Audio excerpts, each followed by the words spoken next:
Welcome to Berani Bahas Podcast by ideclare.id. Selamat menyimak, Tuhan memberkati. Shalom, Pastor Joy. Halo Akhirnya. semuanya. Halo. Puji Tuhan, puji Tuhan. Ya, puji Tuhan kita malam hari ini dipertemukan meskipun lewat IG Live, tapi kami percaya bahwa ada kesatuan hati ya dari kita semuanya. Yang kita bahas juga malam ini keren banget dan narasumbernya juga keren banget. Terima kasih Pak Joy Manik. Oke. Sama-sama. Sebelum kita mulai, kita akan doa dulu. Saya minta Tia dari Ignis Ministry untuk mimpin kita dalam doa pembuka. Yuk. Oke. Silakan Tia. Bapa kami yang di surga, kami mengucap syukur jika hari ini kami boleh IG Live sama-sama dengan Pak Joy Manik dan juga Ignis dan ideclare.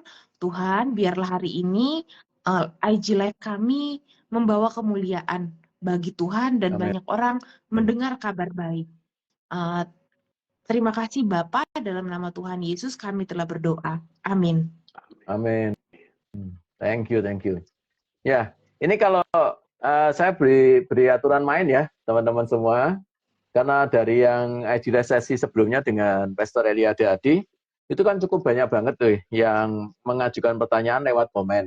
Nah, yang kali ini kita coba rapikan supaya bisa lebih maksimal menjawab pertanyaan-pertanyaan dari Bro NC semuanya. Bisa bertanya lewat kolom Q&A yang ada di tombol bawah sebelah kanan, sebelahnya tanda pesawat itu. Nah, bisa tanya di sana, nanti kita akan baca di sana. Karena kalau kita scrollin ini, kalau ada 123 orang di sini, komen semua, kita scrollnya nih cukup panjang gitu. Kalau di kolom Q&A, kita bisa langsung ibaratnya membacakan buat teman-teman semua. Nah, kemudian kita kasih waktu ya untuk narasumber menyampaikan apa yang mau disampaikan dulu selama kurang lebih 30 menit. Mungkin nanti setelah itu baru kita open Q&A buat Bro NC semuanya. Jangan khawatir, kita akan melayani sampai 1 jaman lah untuk IG Live malam hari ini. Nah, misalkan sampai lebih dari 1 jaman, ya maksimal mungkin 1,5 jam gitu. Mungkin untuk bisa menjawab lebih maksimal lagi apa yang jadi pergumulan dalam pertanyaannya Bro NC semua. Oke? Silakan Sis Tia bisa memperkenalkan diri, siapa Sis Tia, dan juga silakan juga nanti Pastor Joy Manik bisa memperkenalkan diri, siapa Pastor Joy Manik. Silakan. Oke. Nama aku Tia, aku adalah bagian dari Ignis Ministry, sebuah pelayanan yang sebenarnya dijalanin udah lama, tapi aku baru bergabung 2021. Hari ini aku akan membantu Ko Iwan dari ideclare untuk jadi host, ya moderator lah untuk IG Live kita malam ini dengan Pastor Joy. Salam kenal. Thank you, Tia. Nah, ini silakan nih, Pastor Joy. Perkenalkan diri, siapa Pastor Joy ini? Oke, saya Joy Manik ya. Saya sudah menikah. Istri saya satu saja. Saya bukan penganut poligami. Anak saya 3. Oke, puji Tuhan. Saya melayani di GKI Pregolan Bunder di Surabaya dan juga sebagai dosen di Universitas Kristen Petra ya. Saya sangat senang banget ya. Ini mungkin supaya otentik aja ya. Jadi karena saya lahirnya kan di Bandung ya, walaupun ada Maniknya. Jadi sempat juga di Jakarta karena waktu itu ada ya masa-masa pemulihan lah pasca kenakalan anak-anak remaja dan pemuda. Jadi mungkin nanti waktu sharing ada gue lu ya. Minta maaf kalau misalnya teman-teman yang hari ini mungkin panggilnya lebih ke Cak atau misalnya Mas. Jadi mungkin supaya lebih apa adanya lah. Itu aja mungkin perkenalan ya. Salam kenal ya semua ya. Salam kenal buat Pastor Joy. Ya, ini ada yang sama-sama Maniknya nih. Shalom Pak, saya Manik juga nih. Dari Esther Anda Manik. Oke. Ya, malam ini kita akan membahas tentang tema cinta progresif antara fakta dan rasa. Wah, judulnya romantis banget ya. Ini apa kira-kira yang mau disampaikan dari Pastor Joy buat kita semua, termasuk saya dan juga yang ngikutin IG Live malam ini atau yang nanti lihat rekaman. Silakan, Dr. Oke, Joy. Apa yang mau oke. disampaikan? Terima kasih Bro Iwan dan juga Cynthia ya. Jadi tema ini saya pilih karena memang begitu pertama kali mendengar tentang Bro Brian yang menyampaikan, saya thank you buat brother ya, karena ini jadi wake up call buat kita, khususnya gereja dan anak-anak muda yang mengaku dirinya Kristen ya. Jadi yang pertama saya mengapresiasi apa yang sudah Brother Brian sampaikan ya, dan saya juga tetap kita semua ya tetap percaya bahwa perbedaan pandangan itu bukan berarti alasan untuk saling membenci. Jadi kita mau sepakati dulu, itu yang pertama. Yang kedua adalah mungkin ada banyak kebisingan ya, kegaduhan. Jadi saya waktu itu beberapa konten saya lihat di komennya, beberapa orang merasa kok bisa saling menyalahkan dan seterusnya. Enggak sih, ini bukan masalah saling menyalahkan, saling menghakimi dan seterusnya, enggak sih. Jadi ini adalah sebuah bagian dari panggilan kita untuk membela Injil dan kebenarannya gitu. Jadi kita bukan membela Tuhan ya, kita membela Injil, dan itu sudah dilakukan dari sejak awal ketika kita membaca di kitab Kisah Para Rasul, misalnya Paulus kemudian berdialog dengan banyak orang dengan berbagai macam aliran dan seterusnya, kemudian dalam sepanjang sejarah. Nah ini yang saya coba angkat ya hari ini, karena ini kan ngomong tentang cinta ya. Jadi mungkin sebelum masuk ke dalam pembahasan lebih lebih apa ya, lebih akademis gitu ya. Kemarin saya dengar ada banyak yang tanya, waduh ini kok kurang akademis dan lain sebagainya. Tapi gue pengen mulai ini dengan gue mendampingi seorang pemudi yang pacaran 6 tahun. Lalu selama 6 tahun 10 kali pacarnya itu selingkuh gitu. Jadi dia selingkuh berkali-kali, lalu dia tanya saya, Kak Joy, ini udah selingkuh 10 kali, what should I do gitu. Ya gue bilang putusin aja, kok gitu aja repot gitu ya.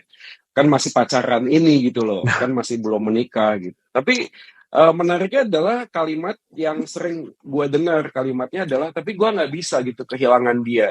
Jadi ada fakta, ada rasa. Jadi begitu orang sudah sampai di dalam sebuah perasaan, itu seringkali apa yang menjadi sebuah kebenaran yang objektif tuh jadi luntur. Nah ini menarik karena kita sebagai manusia itu sering banget membuat sebuah dikotomi kehidupan. Dan ini sekali lagi ya, ini sebuah apa ya, sebuah peristiwa yang tak terhindarkan ya, inevitable, tak terhindarkan, tapi nggak bisa dibenarkan gitu. Karena pada waktu kita ngomong sejarah, misalnya tahun 1800-an, makanya tadi Bro Iwan sempat mention tentang romantis ya. Jadi ada satu zaman disebut dengan zaman romantisisme. Ya, zaman romantisisme ini digadang-gadang oleh seorang yang namanya Ahmad Dhani, lalu dia mengeluarkan sebuah lagu Roman Picisan. Perlu kita nyanyikan lagunya? Oke, bukan ya. Nggak ada hubungannya. Iya. Sama romantisisme. Enggak, tapi intinya adalah romantisisme adalah sebuah zaman ketika beberapa orang mencoba untuk merespon apa yang terjadi pasca postmodern ya, modern ya, zaman modern yang kemudian sangat menggadang-gadang tentang rasio. Jadi salah satu tokohnya di dalam zaman romantisisme yang terkenal adalah Rousseau ya, J.J. Rousseau ya. Rousseau ini seorang orang yang lahir dari keluarga broken home.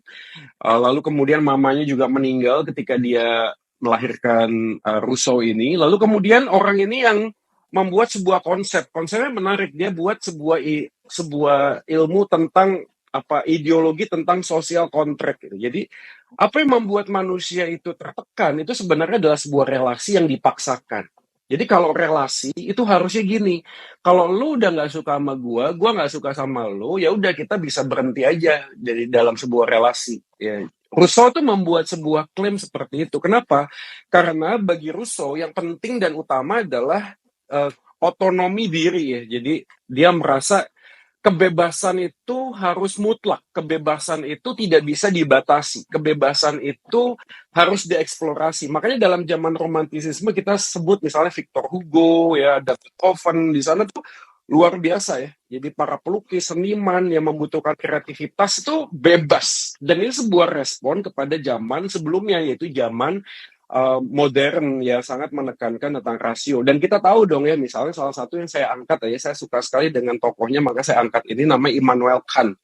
Immanuel Kant itu menekankan tentang ada istilahnya itu fenomenon dan noumenon. Jadi apa yang kelihatan secara empiris indera kita, lalu kemudian itu tidak bisa dijadikan sebuah landasan. Harus melihat nomenonnya, ada sesuatu esensi di balik apa yang kelihatan. Dan sebagai manusia kita tidak bisa menjangkau itu. Immanuel Kant itu membuat sebuah pengajaran yang sangat penting karena bagi dia dunia atau hidup itu sifatnya itu deterministik. Deterministik sudah ditentukan. Makanya kalau kita belajar apologetika ya, Immanuel Kant itu selalu menjadi salah satu yang dikutip oleh para apologis itu terkait dengan konsep teleologis namanya. Jadi kalau teleologis itu beda sama ontologis. Kalau ontologis itu kan keberadaan yang ada. Misalnya hakikat tentang alam semesta. Kenapa itu ada? Siapa yang menciptakan? Itu pertanyaannya. Tapi Immanuel Kant itu mengangkat itu bukan cuma sekedar ada, tapi kenapa harus ada? Ada tujuan. Makanya kan teleologis itu kayak kata telos ya, tujuannya. Jadi ada sebuah ekosistem ya di dalam kehidupan di dunia ini yang memang tidak bisa dirubah gitu. Jadi seperti mengekang gitu ya. Jadi teman-teman ya, jadi kalau perhatiin ya, zaman romantisisme itu merespon zaman modern yang sangat menekankan tentang rasio. Makanya tadi tema kita hari ini adalah kasih, fakta, dan rasa gitu. Karena kita butuh otonomi, kebebasan untuk mencintai dan mengambil sebuah pilihan-pilihan suka-suka gue gitu bahasanya. Ini menjadi sebuah respon terhadap zaman yang saat itu hanya menekankan rasio. Dan inilah yang menjadi point of view di mana Kristen progresif itu ada gitu loh. Jadi Kristen progresif itu menurut Albert Mohler ya, itu soal presiden di Southern Baptist kalau nggak salah ya, rektornya, dia pernah mengatakan di Amerika, Kristen progresif itu sebenarnya bukan membuat sebuah solusi terhadap kekristenan yang sudah ada, tapi justru mengelaborasi kebencian tanpa sadar dalam tanda kutip. Ya, alih-alih mereka sedang melepaskan diri dari ikatan tradisi, ikatan doktrin, mereka justru mengikatkan dirinya kepada sesuatu hal yang lain gitu loh. Ini kan jadi menarik ya. Jadi menariknya adalah kenapa kemudian Kristen progresif itu ada sebagai bentuk perlawanan, walaupun mereka akan mengatakan enggak kok. Kami itu sedang menempatkan apa cara pandang gue. Makanya kalau teman-teman lihat dari video-video yang ada, selalu kalimatnya ada gini, gue percaya gitu. Yang gue percaya itu adalah sebuah nafas tentang otonomi diri gitu loh. Jadi gue nggak mau diatur gitu, suka-suka gue. Jadi kan jadi seperti sebuah apa ya, sebuah jam itu ada bandulnya ya kiri dan kanan gitu ya. Jadi kita salah satu kita menekankan tentang rasio, Immanuel Kant dan seterusnya. Dan by the way, selain Immanuel Kant yang terkenal tuh ada namanya René Descartes ya. René Descartes ini seorang Katolik sebenarnya. René Descartes ini menarik karena dia punya sebuah simbol bagus, cogito ergo sum. I think therefore I am. I think therefore I am. Walaupun apa yang Descartes ini pengen angkat adalah kaitannya rasio dalam konteks pengenalan akan Allah gitu loh ya. Tapi lagi-lagi semangatnya adalah rasio itu menjadi nomor satu gitu loh. Jadi apa yang sudah ditentukan ya sudah, jangan lu tentang-tentang, memang sudah baku begitu. Ya. Jadi dalam bagian ini Immanuel Kant kalau Anda membaca sejarahnya itu bergumul. Karena pada waktu dia mencoba untuk memegang, jadi kan Immanuel Kant kan dulu kan saintis ya. Jadi dia ketemu dengan David Hume, dia baca artikel jurnalnya, seorang skeptik. Lalu Immanuel Kant ini seperti kayak tergoda gitu ya, berpikir, loh kok bisa ada orang berpikir gini gitu lah ya. Lalu kemudian dia mencoba untuk menyelidiki hal-hal yang sifatnya itu seperti filsafat. Dari itu awalnya gitu. Jadi Immanuel Kant ini pada waktu dia mencoba untuk mendorong tentang rasio, determinis dan lain sebagainya, dia tuh ingin sebenarnya lagi apa ya, lagi sedang galaunya tuh kalau memang semuanya sudah ditentukan dan tidak ada kehendak bebas manusia secara otonomi, bagaimana mungkin kasih itu bisa dinyatakan gitu. Nah ini kan pertanyaan dari 5 pertanyaan yang sering muncul ya kalau kita mimpin seminar dan seterusnya. Pertanyaannya adalah kalau Tuhan itu sudah tahu di Taman Eden ya, kemudian nanti akan ada manusia jatuh dalam dosa, kok nggak melakukan sesuatu gitu. Bahkan waktu ular masuk ke dalam Taman Eden kok sepertinya nggak ada sinyal-sinyal dan seterusnya.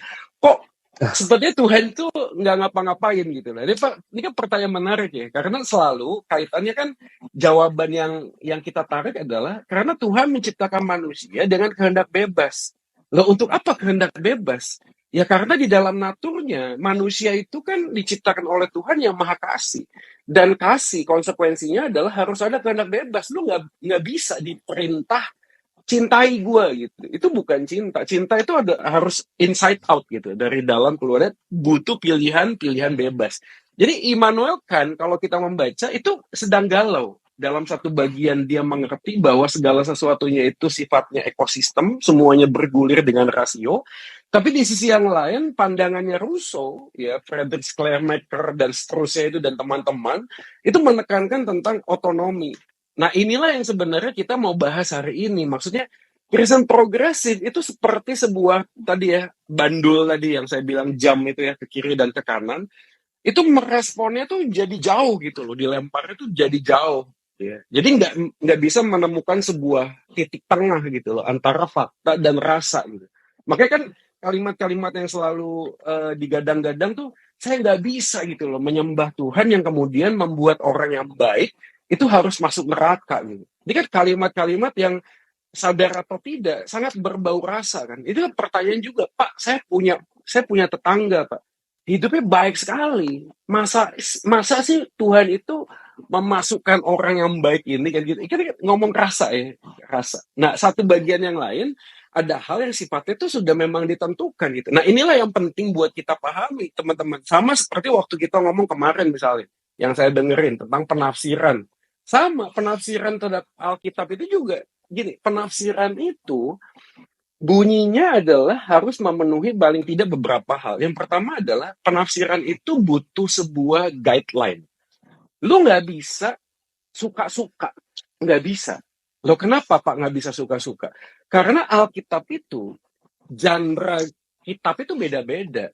Lu masuk ke dalam perpustakaan atau toko buku, itu di atasnya tulisan tuh, makanan, terus apa lagi tuh?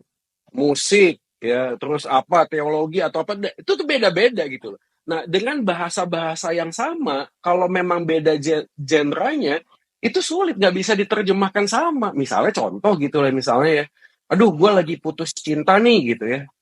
Terus gue sakit hati gitu. Ini kan contoh yang paling menarik ya. Terus waktu gue ngomong gue sakit hati, terus Cynthia ngomong sama gue gini, kalau gitu Pak Joy, saya bawa ke laboratorium yuk, kita cek hatinya. Ya, ngerti maksudnya cek hati itu SGOT, SGPT gitu ya maksudnya ya. Dicek, oh begitu hasilnya keluar, normal loh SGOT, SGPT. Ya karena kan nggak nyambung gitu bro. Ya ini kan jaka sembung naik ojek ya nggak nyambung Jack gitu loh. Karena yang satu ngomong tentang hati dalam konteks medis, yang satu ngomong tentang relasi sosial. Tapi kata yang sama dipakai hati. Atau misalnya contoh gini yang paling gampang. Teman-teman ada yang tahu buku Chicken Soup nggak? Coba ya, ada yang pernah tahu nggak? Coba kalau yang tahu Chicken Soup, ketik nomor 1 ya. Kalau nggak tahu, ketik nomor 2. Ini kayak TikTok. Aku dulu koleksi Ayo, beberapa ayo. kok. Chicken soup walaupun namanya chicken soup, isinya nggak akan menemukan resep-resep menu makanan, bro. Nggak ada gitu loh. Ya. Itu tapi chicken soup, tapi bukan Yes. bukan buku makanan. Itu kan karena apa? Karena jenis kitabnya itu beda, genre-nya itu beda. Sama lah misalnya kita ngomong tentang Alkitab. Alkitab juga kan itu kan zamannya kan jauh, bro. Zaman sama kita tuh jauh. Jadi sekali lagi ya, kenapa gua ngomong begini? Karena kita harus menemukan sebuah keseimbangan antara apa yang kita ngomong tentang kebebasan yang digadang-gadang oleh teman-teman zaman romantisisme ya, ekspresi, kreativitas. Tapi di sisi yang lain harus kita akui ada yang mutlak gitu loh. Kenapa? Karena kalau lu ngomong segala sesuatunya relatif, kalimat dan statement itu sudah membunuh kalimat sendiri. Kenapa? Karena waktu gua ngomong begini, contoh aja misalnya. Bro and sis, hari ini gua mau ngomong. Dari semua orang di dalam dunia ini, saya adalah orang yang paling rendah hati. Saya orang yang sangat tidak sombong. Kalimat ini saja langsung kan ofensif ngomong, wih, kalau sombong mah men gak usah diomongin gitu loh ya. Kalau rendah hati gak usah diomongin. Berarti waktu lu ngomong lu rendah hati, lu sombong kan gitu ya. Sama kan, ada orang ngomong begini, gak penting lah jadi orang penting. Gak penting jadi orang penting. Kalau gak penting jadi orang penting, ngapain juga dibahas gitu loh. Itu kan kalimat yang secara logika berpikirnya tuh, ya ini kan apa namanya, logika berpikir yang keliru gitu, kontradiktif. Contoh misalnya, tidak ada yang mutlak di dunia ini. Semuanya relatif. Semuanya relatif, tidak ada yang mutlak. Nah, kalimat tidak ada yang mutlak, semua relatif itu mutlak atau enggak? Kan itu perlu dijawab. Oh enggak, Pak. Ini mutlak, Iya, Pak. betul juga ya. Jadi Keren, kalimat-kalimat keren, keren. seperti itu, kalimat-kalimat seperti itu yang kadang-kadang membuat anak muda tuh, wih gokil, keren nih, lu gua setuju nih, tidak ada yang relatif. Tapi absurd gitu loh, nggak dapat faktanya, nggak bisa gitu loh. Di dalam dunia ini harus ada yang mutlak. Ya, ya contoh sederhana lah, kita boleh kreatif, tapi kan kita harus sadar apa yang mutlak. Kita ciptaan, bro. Kita bukan pencipta. Itu udah mutlak gitu. Lu mau ganggu gimana pun juga ya nggak bisa gitu. Jadi titik tengah antara apa yang menjadi fakta kebenaran ini harus jelas gitu loh. Jelasnya apa? Alkitab adalah firman Allah. Tanpa salah dalam teks aslinya. Kayak gitu. Yesus Kristus satu-satunya Tuhan dan Juru Selamat. Itu mutlak gitu loh. Ya, tapi waktu kita ngomong tentang tadi penafsiran, kan ada guideline-nya. Jelas guideline-nya. Oke. Tapi waktu Anda mencoba untuk menyampaikan, mendelivernya, bebas dong, kan gitu toh. Ada bagian yang kita bisa improve. Dan ini yang penting buat kita sebenarnya gereja. Kan kita udah pernah baca bukunya berkali-kali ya. Ini bukan masalah anak muda meninggalkan gereja, bukan. Gereja yang meninggalkan anak muda, kan gitu. Kenapa? Karena kita nggak melihat esensi dan ekspresi. Menilainya Iya. gini, aduh kalau di gereja mah kaku, kan gitu ya. Gereja mah begini, bapak pendetanya marah-marah di mimbar, teriak-teriakin, marah-marahin gua nggak suka. Ya sebenarnya kan problemnya apa sih? Problemnya kan kontennya bener gitu loh, dari firman yang mutlak gitu loh. Tapi waktu dia menyampaikan, seakan-akan apa yang disampaikan adalah sebuah balas dendam. Ya kan? Gue juga kan gini loh, gue ngomong sama brother semuanya, guys, kalau lu hari ini bergumul tentang kekristenan, lu nggak usah ngomong, gua udah ngelewatin, men. Gue udah ngelewatin, diliatin dari kaki sampai kepala, diomongin gini, gimana Joy, udah sembuh atau belum gitu kan? Ya mungkin bagi beberapa orang yang nggak tahu ya, gue kan ex junkie ya. Ya. Waktu itu gue juga pernah ngobrol sama beberapa temen, kenapa sih gue 5 kali keluar masuk panti rehab? Jawabannya adalah gue punya toxic relationship, toxic community. Ya believe it or not, it happens gitu loh. Makanya jadi problem utamanya apa sih di dalam sebuah bagian ini? Waktu kita ngomong tentang fakta dan rasa, kita kehilangan sebuah esensi yang sesungguhnya. Apa itu? Kita ini terjebak kepada sebuah pemikiran yang antroposentrisme. Suka-sukanya gua gitu loh. Ngomong tentang siapa Yesus pun suka-sukanya gua. Gua suka siapa Yesus yang gua bikin, suka-sukanya gua. Nah, pertanyaannya kenapa itu bisa muncul? Jawabannya adalah DOSA. Oh, Ya, dosa itulah yang membuat kita itu nggak bisa mengerti tentang relasi dan menempatkan di mana harusnya titik tengah itu ada gitu. Dan titik tengah itu kemudian bisa dijawab di mana? Di dalam Injil Kristus yang memberikan sebuah gambaran tentang apa Yesus menerima kita. Bukan karena kita punya sesuatu, bukan karena kita ini bisa punya prestasi, bukan karena kita ini pintar, bukan karena jabatan kita dan hujan. No, kita diterima oleh Kristus karena Tuhan Yesus mau mengasihi saya. Dia mati di atas kayu salib menebus dosa saya. That's it, itu udah mutlak. Itu nggak bisa diganggu-gugat. Kalaupun ada orang yang hari ini mau bicara tentang Yesus itu mati atau enggak, apa digantikan, yuk kita bicaranya fakta, kan gitu. Makanya kan agama kan selalu begitu ya. Teman-teman ini penting loh. Ada seorang yang namanya Rudolf Otto. Rudolf Otto itu dikutip oleh seorang ya kita ngomong skeptik agnostik siapa lah. Namanya Karen Armstrong. Judul bukunya adalah Sejarah Tuhan.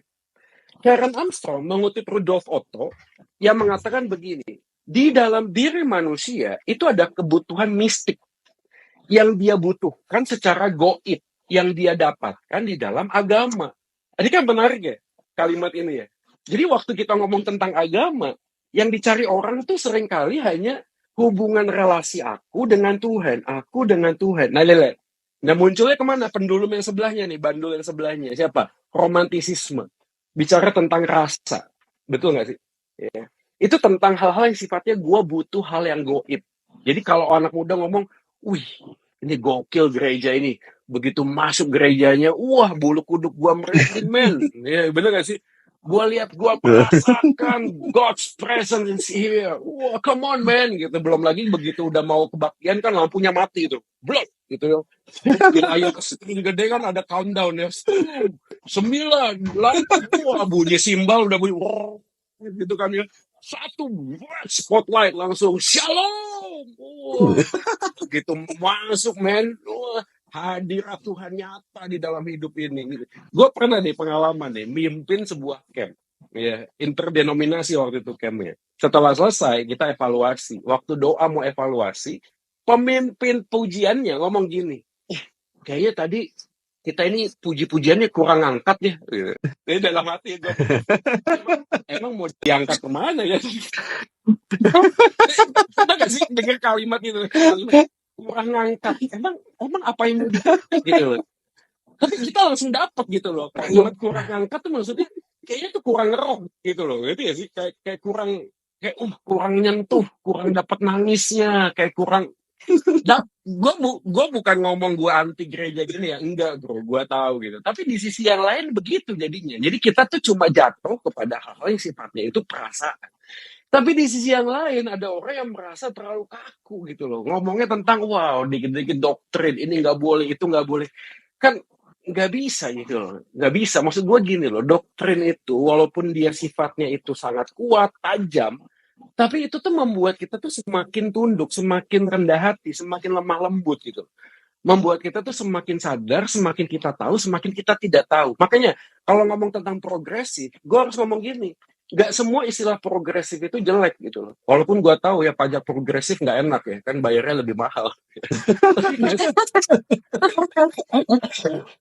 Tapi nggak semua progresif itu kan jelek gitu loh. Kan kita perlu, misalnya contoh, progressive sanctification, kan gitu. Pengudusan yang terus-menerus. Itu kan bagus loh, men. Kan itu yang harusnya dicari gitu loh. Gimana kita menjadi semakin serupa dengan Kristus. Kan betul ya? Nah, bagian inilah yang harusnya kita itu coba lihat sejauh ini gue jadi orang Kristen tuh di mana gitu ya. Apakah gue hari ini cuma menekankan rasa sehingga dikit-dikit tuh kita tuh langsung kayak bela-belain gitu loh. Ya ini minta maaf ya sama teman-teman yang memberikan komentar gitu ya. Tapi kalimat-kalimat seperti, udah deh lu belajar dulu. Ini orang dari mana sih ini begini. Menurut gue kurang elok aja sih menurut gue ya. Sekali lagi ya, disclaimer on. Ya. Kenapa ngomong begitu? Karena waktu ngomong tentang perjalanan iman bro, semua orang tuh punya punya waktu-waktu yang tertentu. Jadi kalau Anda baca angle scale, tuh ada tuh angle scale, seperti anak tangga ya. Jadi ada orang yang tadinya non-Kristen, lalu kemudian sangat benci, satu langkah lebih dekat, dia ngelihat orang Kristen baik, oh enggak kok, Kristen baik, satu langkah lebih dekat. Tapi dia masih non-Kristen, lalu kemudian dia melangkah lagi misalnya, gue pengen belajar, terbuka pikirannya, lalu kemudian dia terima Tuhan. Lalu dia terima Tuhan, dia bertumbuh, dia tumbuh mengenal. Itu kan ada langkah-langkahnya.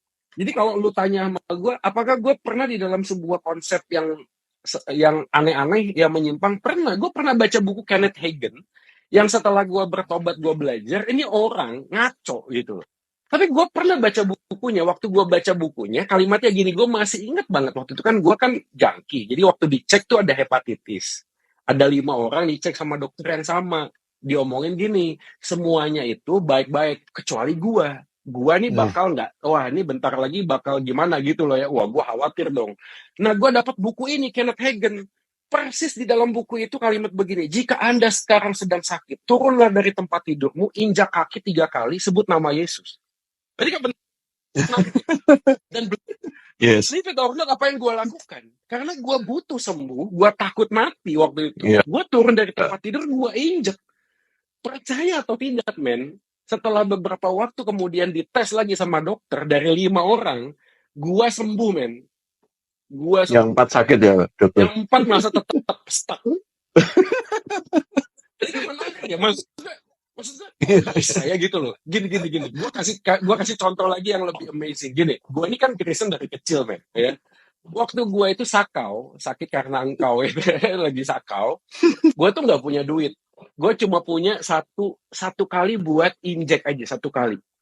Kan harus cari urat, tau ya. Arterinya kan harus dapat gitu ya. Iya. Gue coba ke tangan kanan, ke sini, ke kaki. Ini minta maaf ya sekali lagi ya, ini gue jangan ditiru ya. Tapi gue waktu itu, wah pokoknya cari kemanapun nggak dapat gitu loh. Uratnya tuh nggak dapet. Lu tahu nggak gue ngapain? Gue berdoa, men. Bilang, gue bilang Tuhan Yesus, tolong saya sakit, saya pengen masukin nih putau ke badan gue ngomongin. Percaya atau tidak, sekali lagi ya, langsung dapet men waktu setelah doa, langsung dapet gue. Tapi kan ini jadi pertanyaan ya, pertanyaannya kalau gue berhenti sampai di sana, gue nggak akan sampai di sekarang ini gitu, enggak gitu kan, cuma satu Yes. jembatan transisi gitu gitu gak sih, kayak Iya, iya. oke, Tuhan tuh Iya, bisa iya. pakai hal-hal yang supranatural yang bahkan menyimpang dan aneh-aneh gitu ya. Hmm. Tapi pada satu titik, gue only by His grace loh. Dengan anugerah Tuhan, Tuhan pimpin gue gitu loh. Sampai akhirnya gue bisa belajar, dituntun ketemu A, ketemu B. Ya dulu kan belum rame zaman medsos dan lain sebagainya ya. Jadi gue betul-betul Tuhan yang pimpin aja gitu loh. Ketemu orang, baca buku, ngegumulin predestinasi lah, kenapa Yesus satu-satunya jalan lah, surga dan neraka. Tuhan tuh pimpin gitu loh.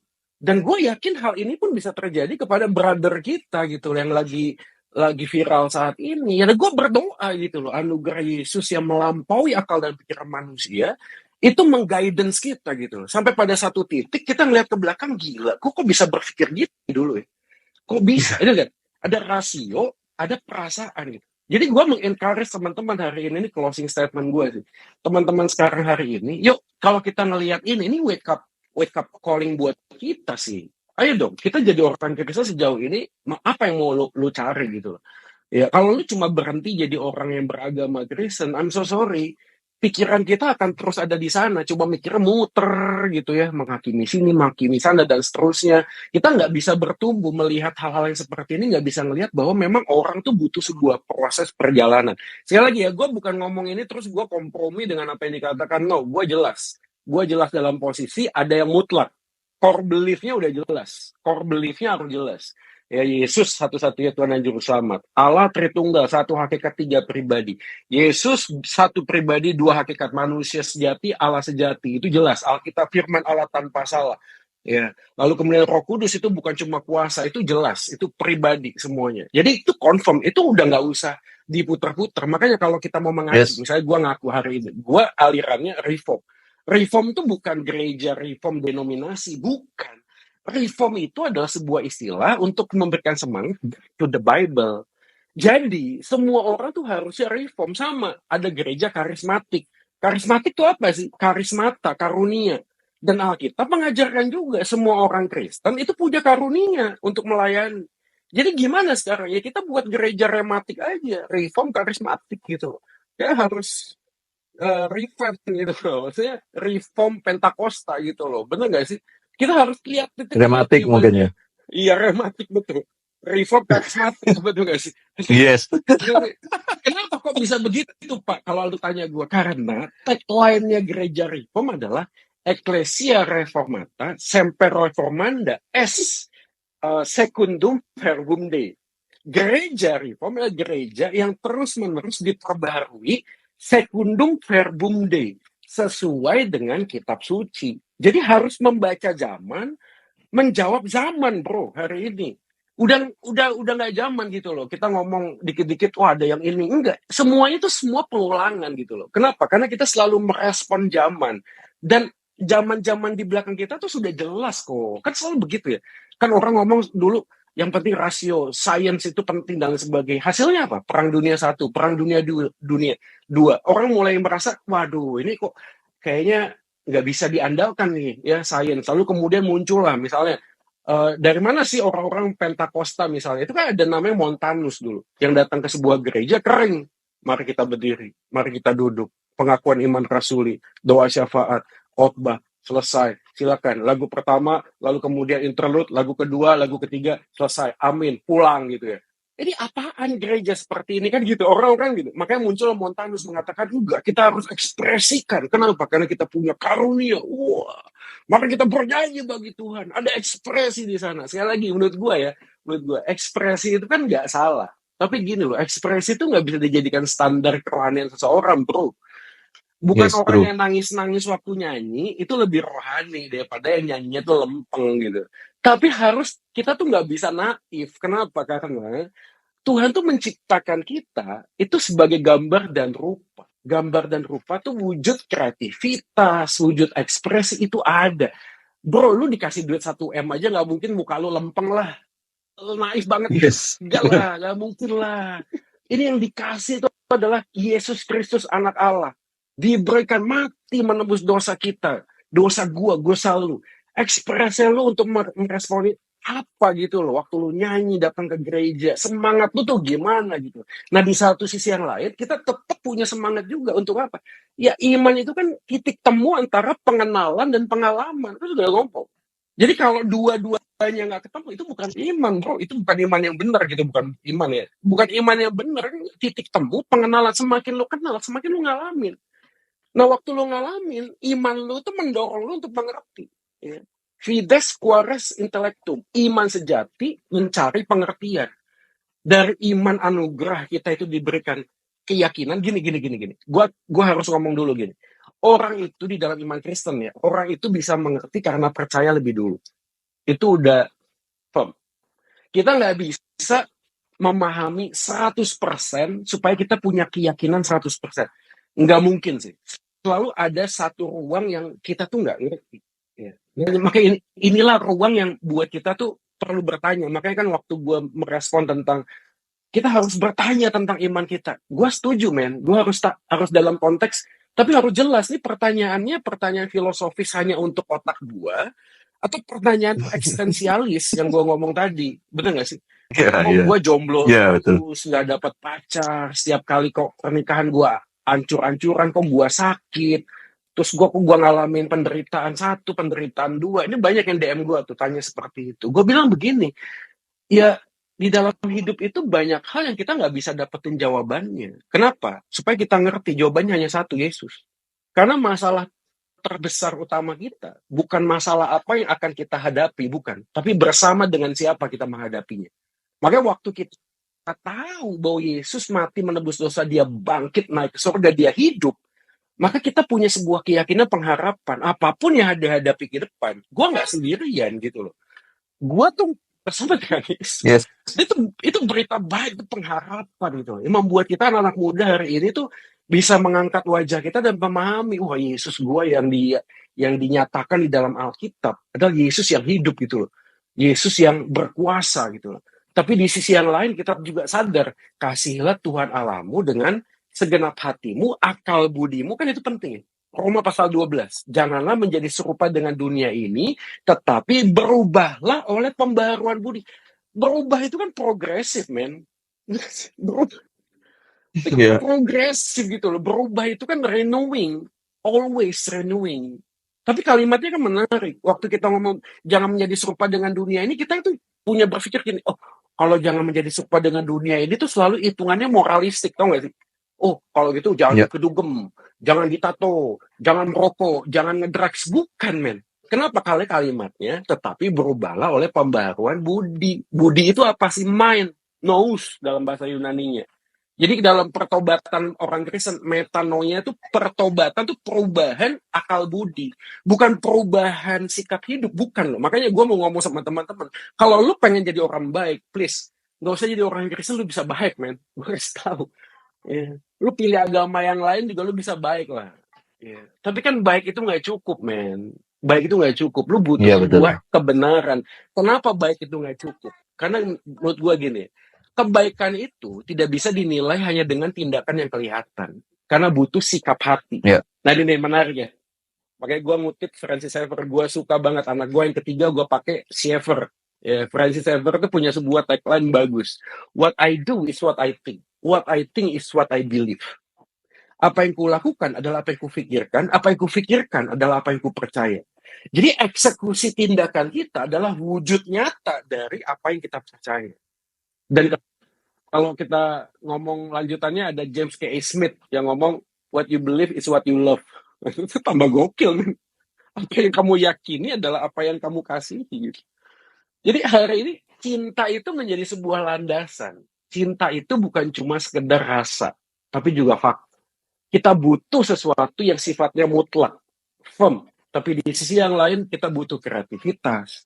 Kita butuh bagaimana mendeliver the gospel of Jesus Christ itu ya pada zaman-zaman yang berubah hari ini. Karena anak muda hari ini udah nggak mau dikhotbahin, capek lah diomongin lu dosa, lu salah gitu, nggak inspiring, tau nggak sih? Ya, orang tuh pengen ngomong begini loh, gini, gua juga orang berdosa, kita semua orang berdosa, kita ini nggak sempurna. Ya maaf, gua langsung ngutip aja Ya. punya komik, kita ini orang yang nggak sempurna. Tapi yang mau disempurnakan. Nah pertanyaan, lu mau nggak disempurnakan gitu loh? Disempurnakan tuh bukan cuma sekedar shaping your attitude loh, enggak loh. Kenapa? Karena your attitude itu muncul dari what you think. Jadi kalau pikiran lu belum dibaharui, mindset orientasi belum ke kingdom of God, semua perbuatan baik lu menjadi sia-sia. Kenapa? Karena lu menjadikan perbuatan baik jadi berhala yang baru buat hidup lu. Akhirnya lu mikir gini, oh gue udah berjabatan, gue udah aktif dalam agama gue, berarti gue lebih rohani daripada yang lain. Jadi munculnya pakai sombongan rohani, bro. Ya, nggak bisa gitu loh, nggak bisa. Yang kita harus tekankan adalah Kristus yang menjadi pusat dan fondasi dalam hidup. Kristuslah yang membuat gue bisa jadi seperti ini. Ya, only by His grace. Efesus 2, 8 dan 9 jelas kok. Ya, tidak ada seorang pun yang bisa memegahkan diri. Confirm gitu loh. Jadi kalau gue hari ini ada sebagaimana gue ada, terus orang pada ngomong, wah Pak Jo ini begini begitu apa segala macam. Gue bilang, kalaupun hal yang positif, gue bilang itu only by His grace gitu loh. Itu cuma anugerah Tuhan. Bukan karena kita lebih pintar dari lu, enggak. It's a journey. Dan gue yakin lah, nggak ada orang yang expert dalam semua bidang, enggak lah, no way lah, nggak bisa lah. Ya, kita semuanya dalam taraf belajar progresif, progresif. Tapi progresivitas kita ada di dalam sebuah ruang bingkai yang jelas. Apa itu? Back to the Bible, kembali kepada Alkitab. Biarkan Alkitab yang berbicara kepada kita, bukan kita yang pengen Alkitab itu ngomong seperti apa yang kita mau. No, Alkitab itu sudah confirm, sufficiency, sudah cukup. Jadi jangan tanya-tanya yang di luar Alkitab gitu loh. Gak usah ditanya-tanya. Jelas, ada sebuah guideline-nya. Ayat-ayat yang tidak jelas diperjelas dengan ayat yang sudah jelas. Confirm. Saya kemarin juga ngechat, saya ngomong begini. Jadi Pak, penafsiran yang terbaik Alkitab itu apa? Let the scripture interpret the scripture. Biarkan Alkitab menafsirkan dirinya sendiri. Dan ini menjadi sebuah kekuatan buat kita. Kenapa? Karena di dalam bidang filsafat ada yang namanya ontological. Ontological itu begini, sesuatu yang hakikat itu tidak akan berubah pada waktu orang lain mengatakan apapun. Contoh, ini warnanya apa? Hitam. Ini hitam, bukan karena lu sebut dia hitam, enggak. Lu mau sebut dia merah, kuning, putih, dia tetap hitam, men. Ya, warna hitam itu bukan tergantung dari apa kata orang, ontological gitu. Jadi firman Allah bagi teman-teman yang lain, wah itu karena orang yang menentukan tradisi A, tradisi B, bapak-bapak gereja buat konsili. No, Alkitab itu sudah menyatakan dirinya. Kita hanya mengakui dan melihat dan membuat sebuah gambaran gitu aja kok konsili. Ya. Jadi ada yang ngomong, wah Yesus jadi Tuhan di konsili Nisea. Enggak. Itu kan mau merespon bidat Arianus waktu itu. Yang ngomong bahwa Yesus bukan Tuhan. Kan gitu. Jadi Yesus Tuhan itu dari mana? Sejak dari mulanya gitu loh. Dia mengatakan, before Abraham was, I am. Kurang jelas apa? Sebelum Abraham ada, saya selalu akan ada. Saya selalu ada. Dikutip dengan kata yang ego eimi, aku adalah aku. Waktu di kitab Keluaran menjelaskan itu. Itu confirm gitu. Jadi Yesus adalah Tuhan, itu ontologi. Lo mau nyebut dia bukan Tuhan, dia nabi, dia rasul, dia apapun itu, dia tetap Tuhan. Bukan karena kita nyebut dia Tuhan, enggak. Kenapa? Karena dia menunjukkan, dia membuat mujizat, dia mengampuni orang berdosa. Itu dia ngomong 2-3 orang berkumpul, aku ada di sana. Nah, kan aneh kan, orang ngomong loh gimana bisa.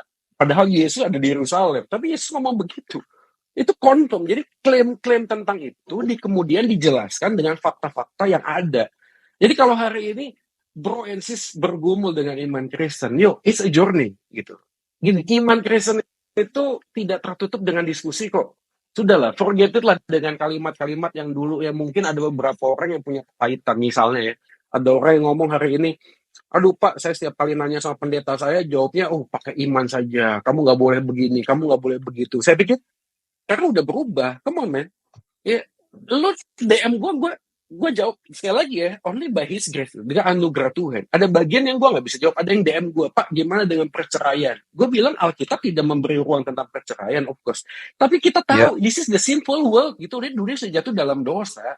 Kompleksitas pernikahan gue tahu, I know. Istri KDRT gitu, misalnya di KDRT sama suami. Terus kita langsung jawabannya, pokoknya tidak ada perceraian. Kan nggak bisa begitu gitu loh, pendekatannya gitu. Kayak pendekatannya, tapi jelas gitu. Yang mutlak sama yang tadi yang gue bilang tadi, pendekatan pastoralnya bisa berubah, progresif.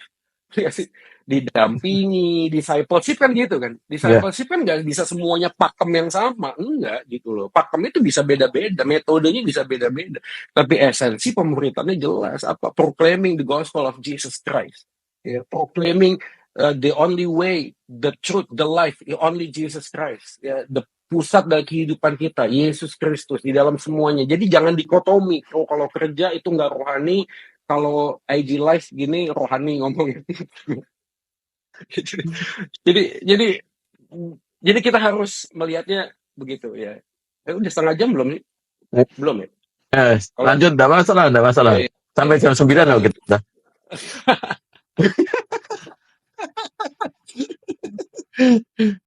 Oke. ya jadi ya oke sih. Jadi mungkin ini nih sedikit ya. Jadi teman-teman sekalian semoga ini bisa ditangkap ya buat teman-teman ya. Maksudnya gini ya, kita tetap harus ada di tengah. Progresif itu secara karakter, ya pengenalan kita kepada Kristus, ya progressive sanctification itu, ya mindset perubahan itu penting sih. Buat anak-anak muda yuk, hari ini gue mengencourage kalian yuk, kalau misalnya ada pergumulan tentang siapa Tuhan, kalau lu datang sama gue bilang gini, bagus bro, bagus. Kenapa? Karena pada waktu lu sedang meragukan Tuhan itu ada atau enggak, sebenarnya iman lu lagi hidup. Yang gue takutin justru kalau iman lu tuh flat. Ya. Ada yang pernah datang ke ruang ICU nggak? Oh, ICU ya. ICU. Itu kalau lu datang ke ruang ICU pasien itu ada monitor, ya ada sebuah diagram itu lebar banget ya. Gambarnya gini ya. Ya. Kalau dia garis lurus tuh mati men, mati. Tapi lu kalau naik turun ya, berarti lu hidup gitu loh, ngerti gak sih? Jadi iman tuh begitu men, iman tuh kadang lu ada di bawah, kadang lu gagal gitu loh. Makanya selalu kan tagline kita jelas, kasih Tuhan tidak akan bertambah waktu lu berhasil. Kasih Tuhan gak pernah berkurang walaupun lu gagal. Kenapa? Karena kegagalan lu gak akan pernah menggagalkan rencana Tuhan dalam hidup lu. Ya. Tapi gue bukan ngomong gini terus kita coba-coba ya wah terabas sana terabas ini, enggak, kita kan dikasih hikmat juga. Tapi come on man, hari ini kalau kita belajar tentang progresif ya harus jelas gitu loh. Ada yang point of view-nya kita nggak bisa ganggu gugat gitu loh. Ya kenapa? Karena ontological. Ya lu mau sangkali juga dia tetap hitam men. Dia tetap hitam, lu mau nyangkali gimana, Yesus itu tetap Tuhan. Lu mau ngomong dia bukan Tuhan, dia mau nabi, mau apa, kayak dia tetap Tuhan gitu loh. Dia nggak akan pernah berubah gitu. 1 Petrus pasal 3, kebenarannya begitu, menjadi serupa itu. Kebenaran Kristus nggak pernah berubah, Injil tuh nggak pernah berubah. Ini kan yang menarik ya, kalau diskusi sama teman-teman, wah ini agak luas. Sama ya teman-teman kita yang muslim, ya kita minal aizin wal faizin juga ya, kalau ada teman-teman hari ini yang hadir juga yang menonton ini ya. Tapi kan ini biar pertanyaan, apakah Isa masih sama Yesus adalah pribadi yang sama? Tapi itu nanti sesi yang lain. Tapi kan pertanyaannya kita tuh open discussion, gitu nggak sih? Ayo kita belajar sama-sama. Keputusannya setelah argumentasi datanya sejarahnya jelas, kembali kepada Anda gitu. Tapi lu harus cari tahu. Ya.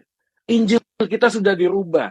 Jadi pertanyaannya sekarang, benar atau enggak? Kan itu kan harusnya mengencourage kita gitu, mencari tahu. Jangan tiba-tiba gini, ya udah deh, ini mah nggak masuk akal gitu ya, gue pindah gitu. Nanti ujung-ujungnya apa? Itu yang gue mention kalimatnya. Orang mau pindah dari agama apapun, ya perhatiin nih.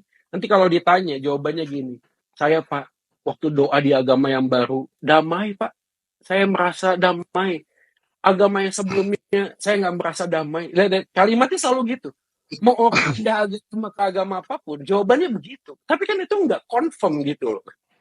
Karena agama itu, kata Martin Martir, ini bagus sih Martin ya. Ini seorang sejarawan, dia ngomong begini.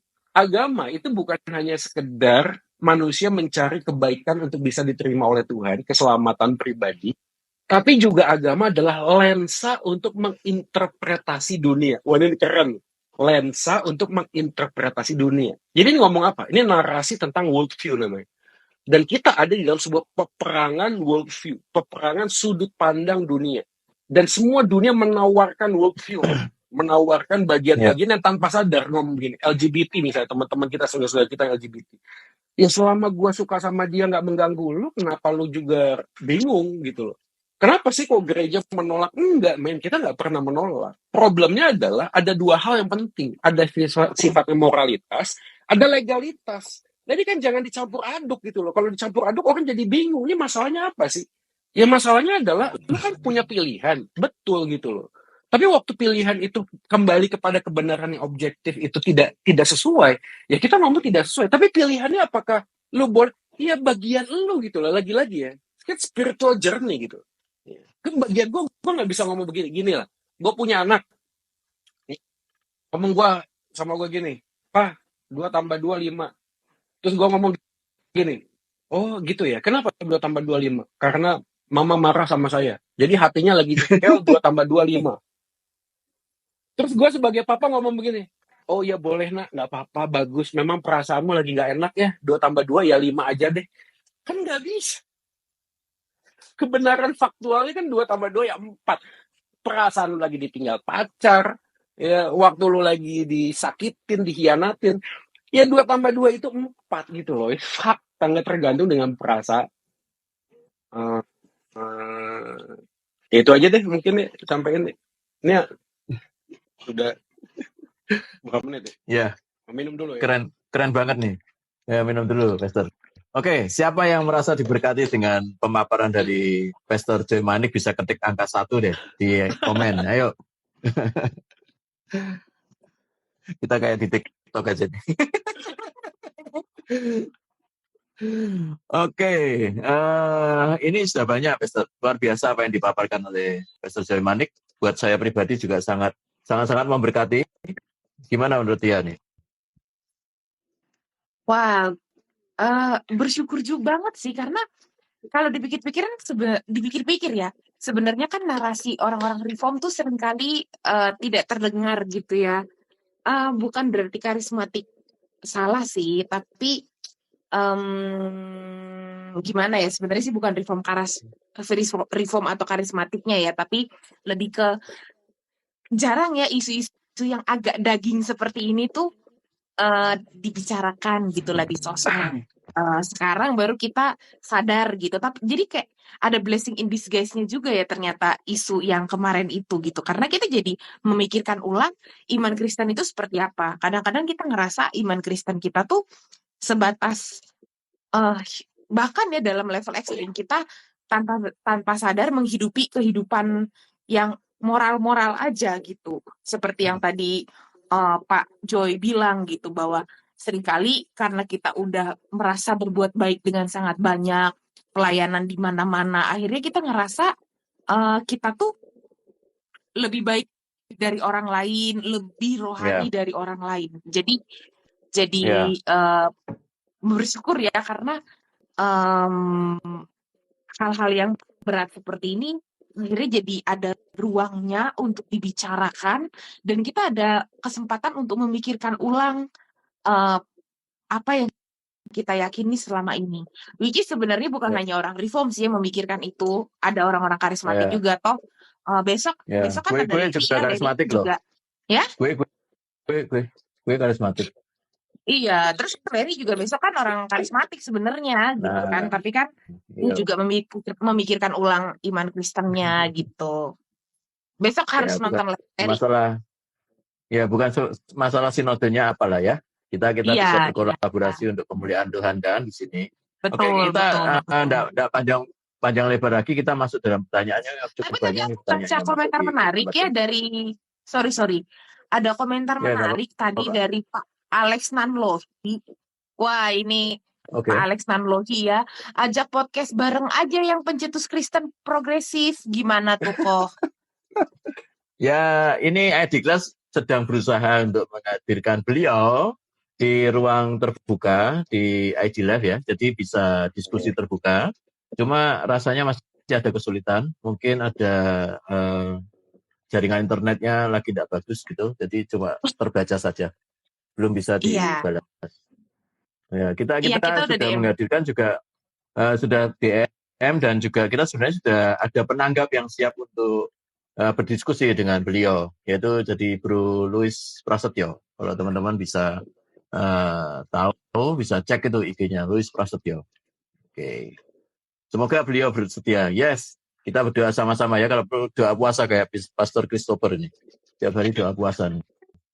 Oke, kita masuk dalam pertanyaan ya. Sip.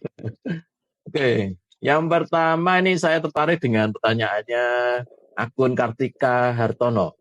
Apakah Kristen progresif di Indonesia terafiliasi dengan yang ada di dunia barat? Gimana nih responnya dari Pastor Joy Manik? Oke, sejauh yang saya tahu hari ini itu tuh seperti ini. Jadi di Amerika itu pasca Double Tower itu kena karena teroris itu ada yang namanya itu unaffiliated people. Unaffiliated people tuh orang-orang tertentu yang tidak mau punya label tertentu. Nah, Kristen progresif ini menariknya begini. Dia tuh sangat menghindari istilah pelabelan. Dia nggak mau dilabeli gua ini, gua itu. Dia tuh sangat tidak mau gitu loh. Tapi cara berpikir kan gini ya. Nah ini yang tadi juga Cynthia ya, betul ya? Tia. Iya. Tia. Tadi sempat singgung. Jadi guys gini ya, ada hal-hal yang kita tuh harus tahu arti terminologi dan etimologi. Etimologi itu akar kata itu muncul. Kenapa? Terminologi adalah sebuah kata yang kemudian berubah maknanya. Ya misalnya contoh yang paling gampang ya, ada kan ada yang tahu nggak sih asal usul ini, maaf ya nggak boleh disebut tapi gue spelling aja JANCUK di Surabaya tuh meso tuh orang kayak maki gitu ya. Nah itu konon katanya itu dulu waktu tentara penjajah datang itu ada orang yang suka dengan pelukis Belanda namanya Jan Cox, JANCOX, dan itu selalu dipiloks di artilerinya gitu. Nah orang itu spellingnya kan Jan Cox gitu ya, jadi lama-lama jadi Yanko gitu loh, jadi kesana gitu. Nah, etimologi itu asal katanya, terminologi itu berubah isinya. Nah sama, menurut gue gini, orang tuh waktu hari ini memahami reform, karismatik, itu hari ini tuh punya makna denominasi gitu. Yes. Oke, tadi kan gue sempat spill. Istilah itu tuh muncul dari mana sih? Muncul dari bahasa Yunani gitu loh. Ya sama seperti gini lah. Ilmu penafsiran Alkitab. Kalau Anda sekolah teologi pasti tahu istilah hermeneutik. Hermeneutik itu diambil dari kata apa? Dari bahasa Yunani. Ya, dewa namanya Hermes. Ya, Hermes ini yang menafsirkan kekayaan itu kan Hermes ya. Jadi agak-agak mahal gitu ya kalau punya tas Hermes. Oke. Ini progresif sekali. Tugasnya ngapain? Tugasnya adalah menyampaikan pesan dari dewa yang lebih tinggi, Zeus, Apollos, dan lain sebagainya. Nah, caranya adalah menafsirkan ulang kepada bahasa supaya manusia ngerti. Makanya ada ilmu hermeneutika, Hermes deh katanya itu. Sama, reform itu awalnya, itu bukan aliran. Makanya kan saya selalu ngomong, yang mencetuskan 95 dalil itu tuh bukan orang dari mana-mana, bukan, itu biarawan, men. Itu orang Katolik gitu loh.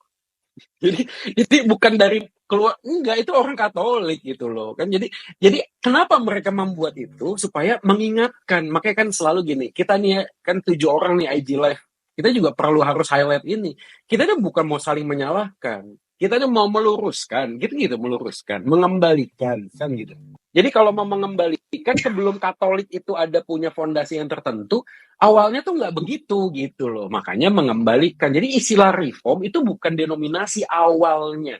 Reform itu adalah back to the Bible, semangatnya reformasi, kembali kepada Alkitab. Nah, karena ada denominasi gereja reform, akhirnya orang mikir, nah ini terminologi saya bilang tadi, arti katanya, oh reform tuh aliran A ya, oh reform tuh Pak Tong ya, Pak ini ya, Pak itu ya, jadi gitu loh. Enggak.